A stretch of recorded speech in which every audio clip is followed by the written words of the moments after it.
എല്ലാ വിദ്യാർത്ഥികൾക്കും പുതിയൊരു വീഡിയോയിലേക്ക് സ്വാഗതം. ഈ വർഷത്തെ +1 ഹയർ സെക്കൻഡറി പ്രവേശനത്തിനായിട്ടുള്ള അപേക്ഷകൾ വിദ്യാർത്ഥികൾക്ക് ഇന്ന് മുതൽ മെയ് 25-ാം തീയതി വരെ hscap.kerala.gov.in എന്ന വെബ്സൈറ്റ് വഴി വിദ്യാർത്ഥികൾക്ക് അപേക്ഷകൾ സമർപ്പിക്കാവുന്നതാണ്.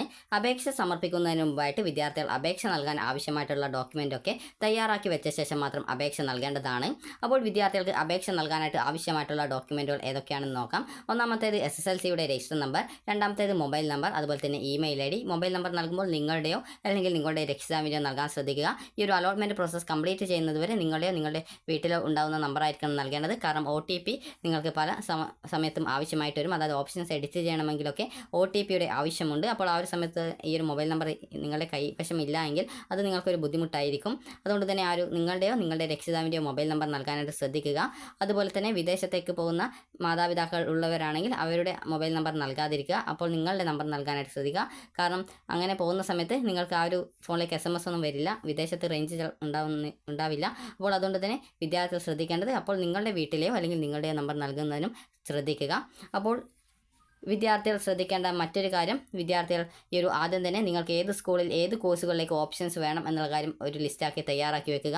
അതുപോലെ തന്നെ വിദ്യാർത്ഥികൾക്ക് അടുത്തതായിട്ട് നിങ്ങൾക്ക് റിസർവേഷൻ ഉണ്ടെങ്കിൽ റിസർവേഷൻ്റെ ഡോക്യുമെൻറ്റുകളും അതുപോലെ ബോണസ് പോയിന്റ് ലഭിക്കാനുള്ള എന്തെങ്കിലും സർട്ടിഫിക്കറ്റ്, അതായത് USS LSS ഇതുപോലുള്ള, അതുപോലെ തന്നെ സ്പോർട്സുകളിൽ ഏതെങ്കിലും സ്പോർട്സ് ഐറ്റങ്ങളിൽ നിങ്ങൾ പങ്കെടുത്തിട്ടുണ്ടെങ്കിൽ അതിൻ്റെ ആ ഒരു സർട്ടിഫിക്കറ്റുകൾ എന്നിവയൊക്കെ ആദ്യം തന്നെ എടുത്തു വയ്ക്കുക. അതുപോലെ തന്നെ നിങ്ങൾക്ക് ഈ ഒരു കാസ്റ്റ് അല്ലെങ്കിൽ കമ്മ്യൂണിറ്റി സർട്ടിഫിക്കറ്റ് ആവശ്യമാണ്. അതുപോലെ തന്നെ നോൺ ക്രിമിനൽ സർട്ടിഫിക്കറ്റ്, ഇതൊക്കെ നിങ്ങൾക്ക് റിസർവേഷൻ ഉണ്ടെങ്കിൽ നിങ്ങൾക്ക് ആവശ്യമാണ്. അപ്പോൾ അത് ഈ ഒരു കാസ്റ്റും അല്ലെങ്കിൽ നോൺ ക്രിമിനൽ സർട്ടിഫിക്കറ്റ് നിർബന്ധമൊന്നുമല്ല. കാരണം നിങ്ങളുടെ SSLC സർട്ടിഫിക്കറ്റിൽ നിങ്ങളുടെ കാസ്റ്റ് അതുപോലെ കമ്മ്യൂണിറ്റി ഒക്കെ ഉണ്ടെങ്കിൽ ആ ഒരു ഡോക്യുമെൻ്റ് തന്നെ, അതായത് SSLC സർട്ടിഫിക്കറ്റ് തന്നെ മതിയാകും. അതുപോലെ തന്നെ നിങ്ങൾക്ക് വല്ല മറ്റെന്തെങ്കിലും റിസർവേഷനുകൾ ഉണ്ടെങ്കിൽ ആ ഒരു റിസർവേഷൻ ആവശ്യമായിട്ടുള്ള ഡോക്യുമെൻറ്റുകളൊക്കെ നിങ്ങൾ കയ്യിൽ കരുതുക. അതുപോലെ EWS റിസർവേഷനുള്ള വിദ്യാർത്ഥികൾ EWS സർട്ടിഫിക്കറ്റ് വില്ലേജ് ഓഫീസിൽ നിന്ന് ലഭിക്കും. ആ ഒരു EWS സർട്ടിഫിക്കറ്റ് വാങ്ങിക്കുക. കാരണം EWS റിസർവേഷൻ ഉണ്ടോ എന്ന് ചോദിക്കും ജനറൽ കാറ്റഗറി ഉള്ളവരോട്. അപ്പോൾ ആ ഒരു EWS സർട്ടിഫിക്കറ്റ് ഇല്ലാതെ EWS ഉണ്ട് എന്ന് പറഞ്ഞുകൊണ്ട് സെലക്ട് ചെയ്ത് കഴിഞ്ഞാൽ പിന്നീട് അതൊരു പ്രോബ്ലം ആയിരിക്കും. അതുകൊണ്ട് തന്നെ EWS സർട്ടിഫിക്കറ്റ് നിങ്ങൾ അപ്ലൈ ചെയ്ത് വാങ്ങിച്ച ശേഷം മാത്രം EWS സർട്ടിഫിക്കറ്റ് ഉണ്ട് എന്നുള്ള ആ ഒരു ഓപ്ഷൻസ് സെലക്ട് ചെയ്യുക. അതുപോലെ വിദ്യാർത്ഥികൾ അപേക്ഷ നിങ്ങൾക്ക് സിമ്പിളായിട്ട് തന്നെ ക്രിയേറ്റ് ചെയ്യാം. അപ്പോൾ നിങ്ങൾക്ക് സ്വന്തമായിട്ട് അപേക്ഷിക്കാൻ ബുദ്ധിമുട്ടുണ്ടെങ്കിൽ വിദ്യാർത്ഥികൾ അക്ഷയ വഴിയോ ഇൻ്റർനെറ്റ് കഫേകൾ വഴിയോ അപേക്ഷിക്കുക. നിങ്ങൾക്ക് ഈ ഒരു അപേക്ഷ അറിയില്ലെങ്കിൽ നിങ്ങൾ ഇൻ്റർനെറ്റ് കഫേകൾ വഴിയോ അല്ലെങ്കിൽ അക്ഷയ വഴിയോ അപേക്ഷിക്കാൻ ശ്രദ്ധിക്കുക. അപ്പോൾ ആദ്യം തന്നെ നിങ്ങൾ ശ്രദ്ധിക്കേണ്ടത് ഏത് സ്കൂളുകളിലേക്കാണ് നിങ്ങൾ പ്രവേശനം നേടേണ്ടത് എന്നുള്ള ആദ്യം ആ ഒരു കാര്യത്തിൽ തീരുമാനമെടുക്കുക. നിങ്ങളുടെ വീടിനടുത്ത് നിങ്ങൾക്ക് പോകാൻ സാധിക്കുന്ന സ്കൂളുകളായിരിക്കണം ആദ്യ ഓപ്ഷനുകളായിട്ട് വെക്കേണ്ടത്. അപ്പോൾ നിങ്ങൾ ഈ ഒരു സൈഡിലായിട്ട് നിങ്ങൾക്ക് മെനു ബാറിൽ ക്ലിക്ക് ചെയ്ത് കഴിഞ്ഞാൽ സ്കൂൾ ലിസ്റ്റ് എന്ന് പറഞ്ഞുകൊണ്ട് ഓപ്ഷൻ ഉണ്ട്. അതിൽ ക്ലിക്ക് ചെയ്ത ശേഷം നിങ്ങളുടെ ജില്ലയിലേക്കാണോ നിങ്ങൾ അപേക്ഷിക്കുന്നത് അത് സെലക്ട് ചെയ്യുക. സെലക്ട് ചെയ്ത് കഴിഞ്ഞാൽ താഴെയായിട്ട് ആ ഒരു സ്കൂളുകളുടെ ലിസ്റ്റ് വരുന്നതാണ്. അപ്പോൾ ആ ഒരു ലിസ്റ്റ് നിങ്ങൾ കറക്റ്റായിട്ട് ആ ഒരു സ്കൂളിൻ്റെ കോഡ്, സ്കൂളിൻ്റെ പേര് എന്നിവ യഥാക്രമം എഴുതി വെക്കുക. അതുപോലെ തന്നെ നിങ്ങൾക്ക് ആ ഒരു സ്കൂളിൽ ഏതൊക്കെ കോഴ്സുകളിലേക്കാണ് അപേക്ഷിക്കേണ്ടത് എന്നുള്ള കാര്യം നിങ്ങൾ ജസ്റ്റ് ആദ്യം തന്നെ നിങ്ങൾ സ്കൂളിൻ്റെ ലിസ്റ്റ് തയ്യാറാക്കി വെച്ചാൽ മതി. നിങ്ങൾക്ക് വേണ്ട എല്ലാ സ്കൂളുകളുടെ ലിസ്റ്റും ആദ്യം തന്നെ ഒന്ന് തയ്യാറാക്കി വെക്കുക. അതിനുശേഷം നിങ്ങൾ പിന്നീട് ചെയ്യേണ്ടത് ഓപ്ഷൻ വെക്കുന്ന സമയത്ത് ആ സ്കൂൾ കോഡ് നൽകി കഴിഞ്ഞാൽ സ്കൂൾ വരും. അതുപോലെ തന്നെ അതിനുശേഷം പിന്നീട് നിങ്ങൾക്ക് കോഴ്സ് ഓപ്ഷൻ വരും.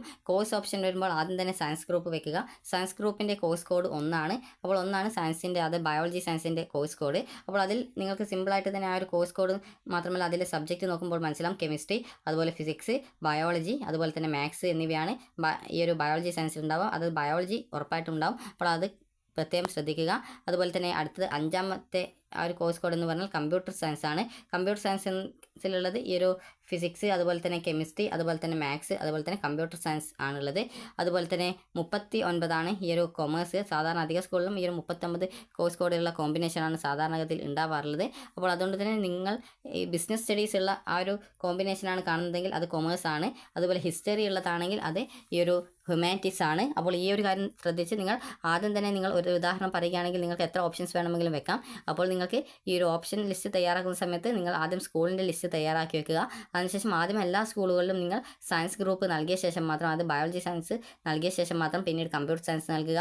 അതിനുശേഷം പിന്നീട് നിങ്ങൾ കൊമേഴ്സ് നൽകുക. അതിനുശേഷം ഹ്യൂമാനിറ്റീസ് നൽകുക. നിങ്ങളോട് ഇങ്ങനെ പറയാനുള്ള കാരണം, നിങ്ങളിപ്പോൾ സയൻസാണ് പഠിക്കാൻ താല്പര്യപ്പെടുന്നതെങ്കിൽ അലോട്ട്മെൻറ്റ് വരുന്ന സമയത്ത് ഇങ്ങനെയാണ് ചെക്ക് ചെയ്യുക. അതായത് നിങ്ങളിപ്പോൾ ഒരു ഉദാഹരണത്തിന് 10 ഓപ്ഷൻസ് നൽകിയെന്ന് കരുതുക.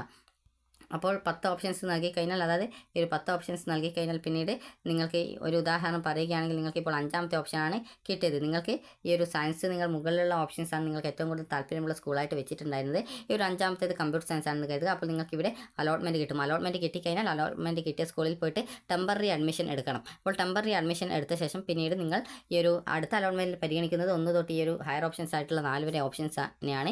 ഈ ഒരു താഴെയുള്ള എല്ലാ ഓപ്ഷൻസും ക്യാൻസൽ ആയിപ്പോകും. അപ്പോൾ അതുകൊണ്ടാണ് വിദ്യാർത്ഥികളോട് പറയുന്നത് നിങ്ങൾക്ക് ഏറ്റവും കൂടുതൽ പഠിക്കാൻ താല്പര്യമുള്ള കോഴ്സും സ്കൂളും ആദ്യം വെക്കുക എന്നുള്ളത്. കാരണം അവസാനത്തോട്ട് വെച്ച് കഴിഞ്ഞാൽ പിന്നീട് അവിടെ നിങ്ങൾക്ക് അലോട്ട്മെൻറ്റിനായിട്ട് ഒരു പ്രോബ്ലം സൃഷ്ടിക്കും. ഒരു ഉദാഹരണം പറയുകയാണെങ്കിൽ നിങ്ങൾക്ക് സയൻസ് പഠിക്കാനാണ് താല്പര്യം, നിങ്ങൾ 10 ഓപ്ഷൻസാണ് വെച്ചിട്ടുള്ളത്. 10 ഓപ്ഷൻസിൽ നിങ്ങൾക്ക് 1ാമത്തെ ഓപ്ഷൻ നിങ്ങൾ ജസ്റ്റ് ഒരു വെറുതെയെങ്കിലും ഹ്യൂമാനിറ്റീസ് കൊണ്ടുപോയി കൊടുത്തു എന്ന് കരുതുക.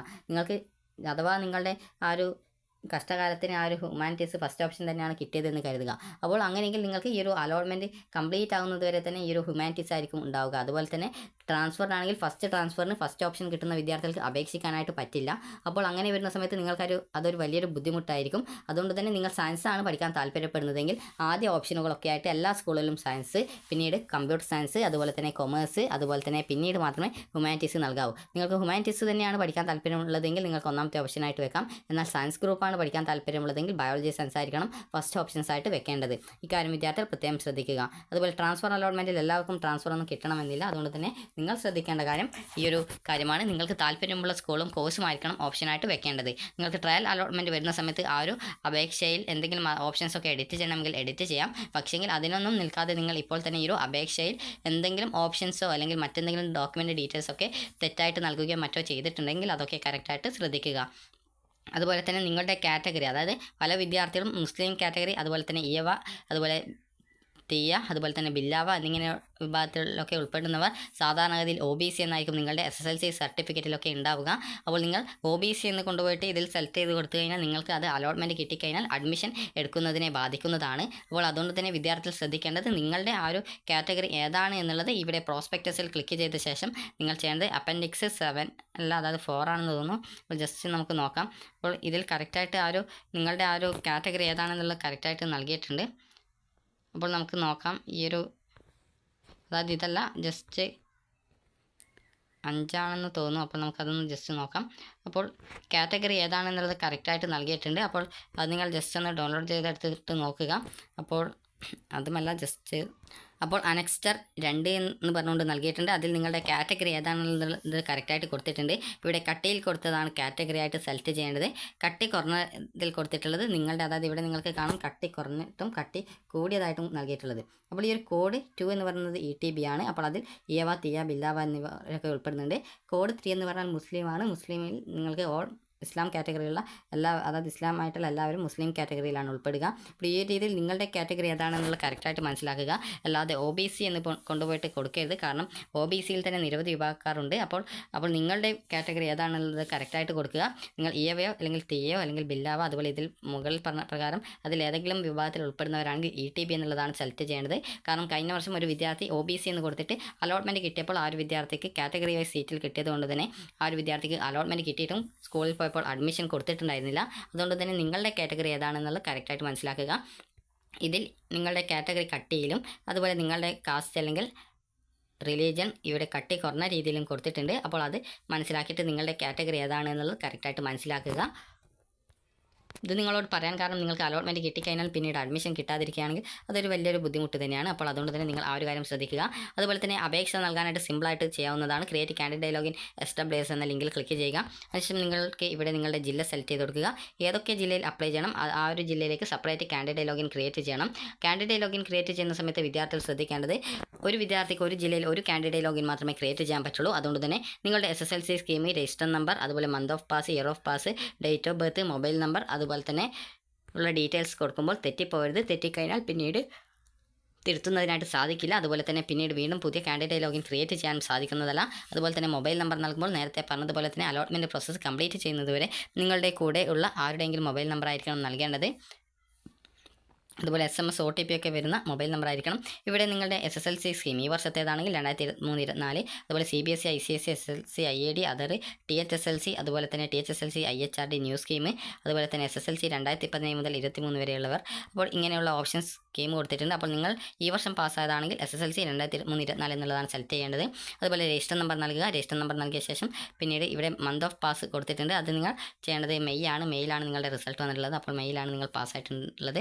അടുത്ത നിങ്ങളുടെ ഡേറ്റ് ഓഫ് ബർത്ത് കൊടുക്കുക. അതുപോലെ ഡേറ്റ് ഓഫ് ബർത്ത് കൊടുക്കുന്ന സമയത്ത് ഇതുപോലെയാണ് കാണാൻ സാധിക്കുക. ഒരു ഉദാഹരണം പറയുകയാണെങ്കിൽ 1/1/2005 ജനിച്ച ഒരു വിദ്യാർത്ഥിയാണെങ്കിൽ ഈ ഒരു രീതിയിൽ കൊടുക്കുന്ന സമയത്ത് ഇങ്ങനെയാണ് വരിക. അതായത് ഈ ഒരു രീതിയിലാണ് വരിക. അപ്പോൾ ഇങ്ങനെ വന്ന ശേഷം നിങ്ങൾ ചെയ്യേണ്ടത് ഇവിടെ മൊബൈൽ നമ്പർ ചോദിക്കുന്നുണ്ട്. മൊബൈൽ നമ്പർ 2 തവണ എൻ്റർ ചെയ്ത് കൊടുക്കണം. അപ്പോൾ കറക്റ്റായിട്ട് നിങ്ങളുടെ രക്ഷിതാവിൻ്റെ മൊബൈൽ നമ്പർ കൊടുക്കുക. അതുപോലെ അലോട്ട്മെൻറ്റ് പ്രോസസ്സ് കംപ്ലീറ്റ് ചെയ്യുന്നത് നിങ്ങളുടെ കയ്യിൽ ഉണ്ടായിരിക്കണം ഈ ഒരു മൊബൈൽ നമ്പർ. അങ്ങനെയെങ്കിൽ മാത്രമാണ് ആ ഒരു മൊബൈൽ നമ്പർ നൽകാവൂ. അപ്പോൾ നിങ്ങളുടെ വീട്ടിലുള്ളവരുടെ മാത്രമേ നമ്പർ കൊടുക്കാനായിട്ട് പാടുള്ളൂ. അതുപോലെ വീട്ടിലുള്ളവരുടെ കൊടുക്കുന്ന സമയത്ത് വിദേശത്ത് പോകുന്നവരുടെയോ അല്ലെങ്കിൽ ജില്ലയ്ക്ക് പുറത്തോ സംസ്ഥാനത്തിന് പുറത്തോ ജോലിക്ക് പോകുന്നവരുടെയോ നമ്പർ കൊടുക്കാൻ പാടില്ല. കാരണം നിങ്ങൾക്ക് OTP ഒക്കെ ആവശ്യമായിട്ട് വരുന്നതാണ് ഓരോ സമയത്തും ഓപ്ഷൻസ് എഡിറ്റ് ചെയ്യുന്ന സമയത്ത്. അപ്പോൾ ഇത് സ്വന്തമായിട്ടാണ് അപേക്ഷിക്കുന്നതെന്നാണ് ചോദിക്കുന്നത്. ഇത് നൽകിയ ശേഷം ഇവിടെ ഉള്ള ക്യാപ്ച കൂടി ടൈപ്പ് ചെയ്ത് സബ്മിറ്റ് ചെയ്യുക. സബ്മിറ്റ് ചെയ്ത് കഴിഞ്ഞാൽ പിന്നീട് സെൻഡ് OTP എന്ന് പറഞ്ഞുകൊണ്ട് അടുത്തൊരു പേജിൽ ഓപ്ഷൻ വരുന്നതാണ്. അതിൽ സെൻഡ് OTP ബട്ടണിൽ ക്ലിക്ക് ചെയ്തുകൊണ്ട് വിദ്യാർത്ഥികൾക്ക് ഈ ഒരു അപേക്ഷ നിങ്ങൾ അപേക്ഷ നൽകിയ മൊബൈൽ നമ്പറിലേക്ക് നിങ്ങൾക്കൊരു OTP വരും. അപ്പോൾ ഒരു OTP നൽകി സബ്മിറ്റ് ചെയ്യുക. സബ്മിറ്റ് ചെയ്ത് കഴിഞ്ഞാൽ നെക്സ്റ്റ് പേജിൽ നിങ്ങൾക്കൊരു പാസ്വേഡ് നൽകാനുള്ള പേജ് വരും. അവിടെ 8 ക്യാരക്ടേഴ്സിൽ പാസ്വേഡ് കൊടുക്കാം. അതായത് ആ ഒരു പാസ്വേഡിൽ ആൽഫബറ്റ്സിൽ നിങ്ങൾക്ക് ക്യാപിറ്റൽ വേണം, അതുപോലെ തന്നെ സ്മോൾ ലെറ്റർ വേണം, അതായത് അപ്പർ കേസ് ലോവർ കേസ് വേണം, അതുപോലെ തന്നെ സ്പെഷ്യൽ ക്യാരക്ടേഴ്സ് നമ്പേഴ്സ് എന്നിവയൊക്കെ ഉൾക്കൊള്ളിച്ചുള്ള ഒരു പാസ്വേഡ് ആയിരിക്കണം. അതുപോലെ നിങ്ങൾക്ക് ഓർത്തെടുക്കാൻ പറ്റുന്ന ഒരു പാസ്വേഡും ആയിരിക്കണം.